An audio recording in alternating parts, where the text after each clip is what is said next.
Tennessee. Mr. President, I ask consent to speak for up to 10 minutes, and following me, the senator from Washington, Senator Murray, be allowed to speak for up to 10 minutes. Is there objection? Without objection. Thank you, Mr. President. Mr. President, a week ago Saturday night, I was having dinner with my wife. It was about 8:30 in the evening, and the telephone rang, my cell phone sitting in my pocket.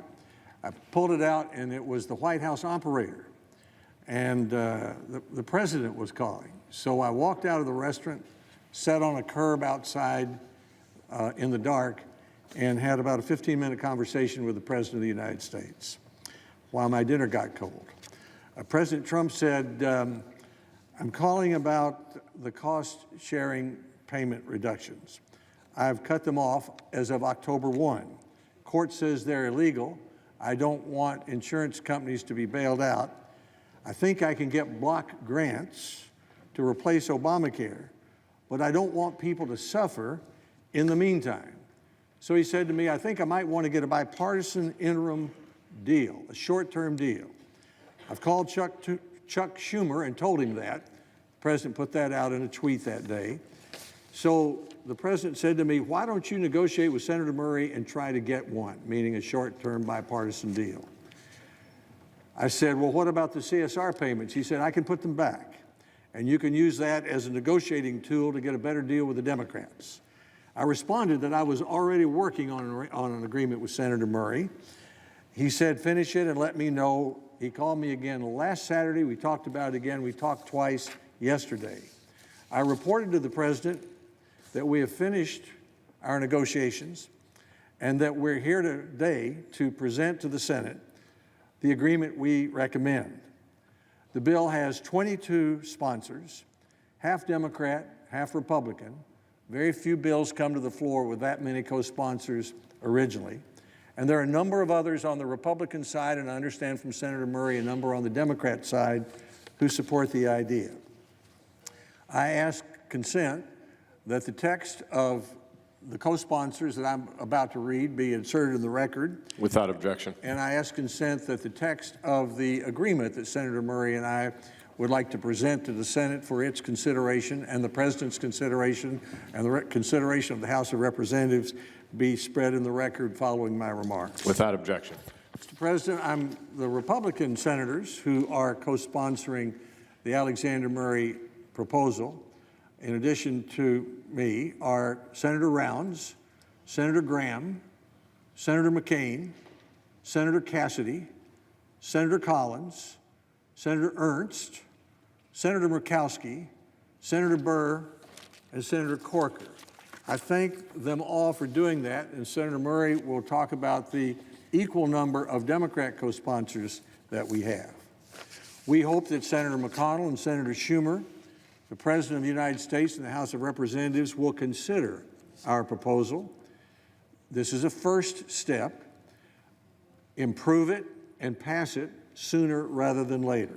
Our purpose is to stabilize and then lower the cost of premiums in the individual insurance market for the year 2018 and 2019. In plain English, most Americans get their insurance from the government or on the job. About 6% or 18 million Americans go into the individual market to buy it. They're the ones we're worried about. They're the ones we're seeking to help.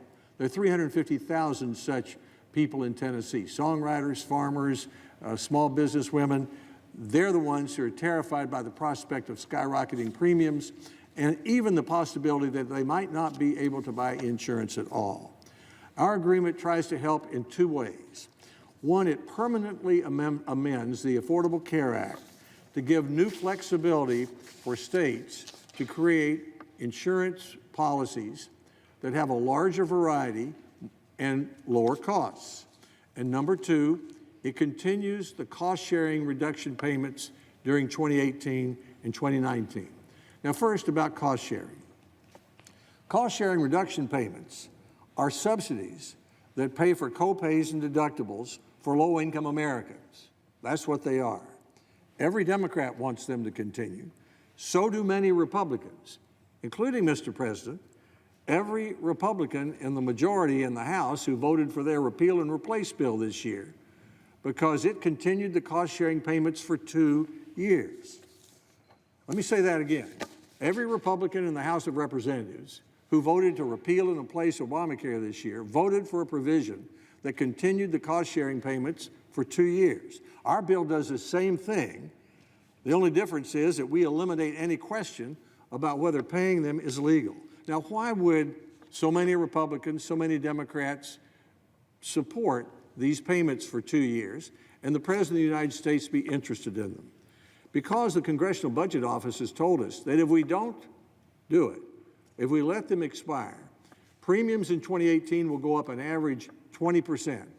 They are already set in most cases. The federal debt will increase by $194 billion because of the extra cost of subsidies to pay the higher premiums, and up to 16 million Americans may live in counties where they're not able to buy any insurance in the individual market. So unless the cost-sharing payments, which the President says are illegal, and I agree with him, the federal court in Washington, D.C. has told him they're illegal, not properly authorized by Congress. Unless they're replaced with something else temporarily, there will be chaos in this country and millions of Americans will be hurt. The President says there should be no bailout of insurance companies. No bailout of insurance companies. I agree 100%. So does Senator Murray. She can speak for herself. And I've said to the President in our telephone calls, as I mentioned, 4 of them in the last 10 days, that if there's a way to improve the language in our bill, we'd like to do that. We have a page and a half to make it clear that the benefits go to consumers, not insurance companies. That can always be improved. Some conservatives object to the idea of paying them at all. But I would ask, what's conservative about unaffordable premiums? What's conservative about $194 billion of new federal debt? What's conservative about creating chaos so millions can't buy insurance, or at least failing to deal with the chaos that has been created? What's conservative about a 4-lane highway? That would be the chaos that leads to a single-payer solution for insurance in this country. Do you really think that if 50 counties in Tennessee or Iowa or Kansas or any state are in a situation where no one can buy insurance in an individual market, that government-sponsored insurance is not far behind? Of course it is. That's why Senator Graham co-sponsored and Senator Cassidy have co-sponsored our bill, because our bill would have been part of the Senate Republican repeal and replace bills if budget rules had allowed it. So the President knows, well, Senator Graham, Senator Cassidy knows that if we repeal and replace Obamacare in 1 year or 2 years or 3 years, it takes 2 or 3 years for it to take effect. And we still need the cost-sharing payments for the interim, and you can't pass those in the Senate with 51 votes. It takes 60. So Democrats are for it. Republican House majorities voted for it. The sponsors of the Senate repeal and replace bills are co-sponsor of this agreement. Sounds like something that might actually become law before the end of the year. Second, flexibility. The biggest difference between the Senate Republicans and the Senate Democrats about health insurance in the individual market is whether Washington should write more of the rules or states should write more of the rules. Now, our position has been states should. And we've had about 50 votes, maybe more, and we've lost them all. And we made thousands of speeches, and we've lost them all. We haven't moved an inch toward our objectives in the last 7 years of giving states more flexibility in creating insurance policies in the individual market. This agreement does. It provides and authorizes states to offer a new insurance policy called catastrophic insurance for people of all ages that would keep a medical catastrophe from turning into a financial catastrophe. It encourages interstate agreements among states in health insurance. It streamlines the innovation waivers, Section 1332 we call it, for states who want to do what Alaska did, which is to create a fund to pay for the very sick and then reduce premiums for everybody else by 20% and use no new federal dollars. And most important, it changes the law to make it easier for states like Iowa, Oklahoma, New Hampshire, Minnesota, Massachusetts, Tennessee, Alaska, and many others to use their creativity to write policies that offer more choices and lower costs. Some have said, well, that's not enough. Well, that's more than we've gotten for 8 years, and it's the first step. So I welcome anyone who wants to negotiate further with Senator Murray or Senator Schumer. That's what the legislative process is. Now, I would like to add, because I forgot to do it when I listed the sponsors, and I'd like them to be added in the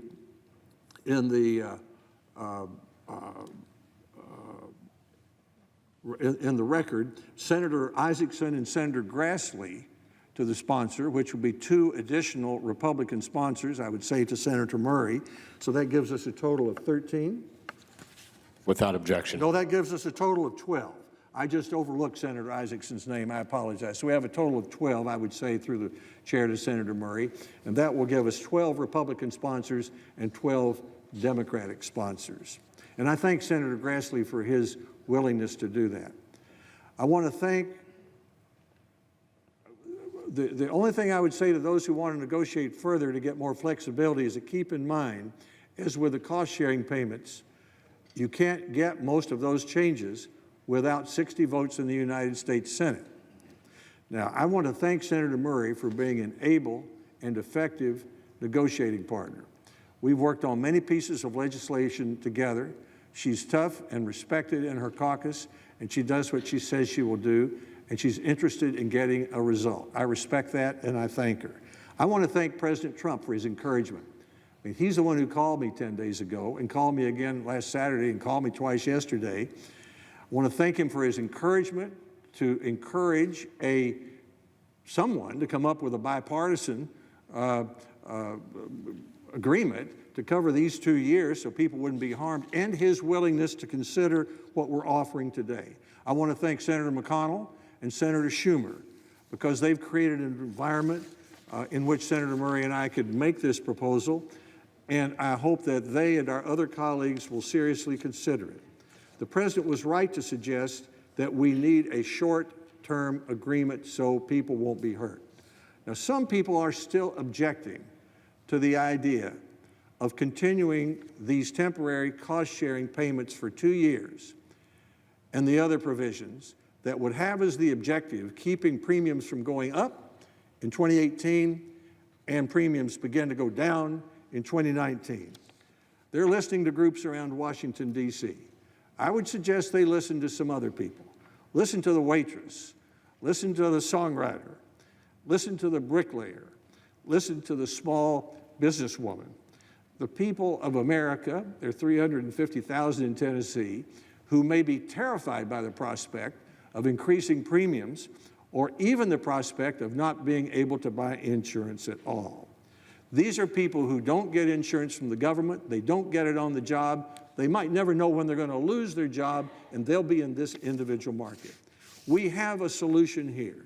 Senator Murray and I and 24 total of us United States senators are offering it today. We are certain that it can be improved. We look forward to working with those who would improve it.